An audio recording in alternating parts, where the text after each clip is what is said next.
As promised, Keshav Baljee of Royal Orchids. He's the co-promoter of this company and he joins us here in our studio. Thanks, Keshav, for waiting patiently.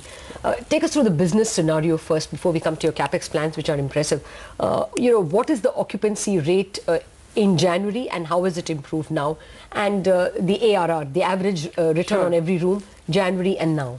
Well, January, of course, had the twin effects of the corporate slowdown as well as the terror attacks. So we were quite low in January. I think most hotels were in the range of 30 to 40%. Now, we've actually seen quite a bit of an uptick. Most of our properties are in the range of 70% in terms of occupancies. ARRs, which on an average, as you know, we run 13 hotels, which are basically mostly 3-4 stars, and we have one 5-star hotel currently. So the ARRs in January were about 3,500 rupees, which have now gone up to nearly 4,700, 4,800 rupees. So is there an improvement from second quarter to third quarter as well? Yes, there's the third quarter now is looking much better. The first 2 quarters were essentially washed out. No, I'm asking because Bangalore is seeing a surfeit of rooms. So are you seeing pressure? I mean, you may have improved in second quarter, but is third quarter under pressure? No, actually now we're finding, of course, I think since October things have really been on an uptick because traditionally that is our season. But we are finding that this month has been terrific for us. We are finally back to numbers which we are comfortable with. As I mentioned, in fact, Bangalore is where we faced the biggest amount of pressure. In fact, certain cities like Pune, we didn't face any pressure at all because they were not IT dependent.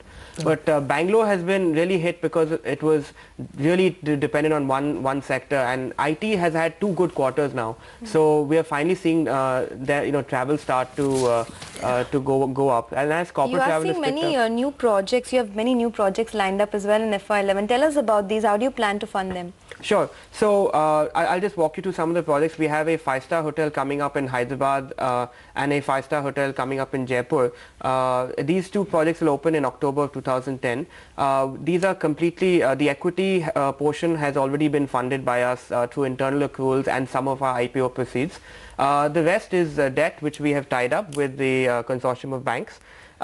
We have a management contract of a project opening up in Navi Mumbai, which will open up in January. Because it is a management contract, we have incurred no investment in that. We have completed a project, a 104-room 4-star hotel in Ahmedabad, which is actually ready and will be launching any day now. Leave us with some numbers, like what might you do in revenues in the second half compared to the first half, and what may you do in terms of a bottom line? I think in terms of the bottom line, we are looking at, I think closing in the range of between 8 to 10 crores in net income for this year, which will show that the second half will almost double what we've done in the first half.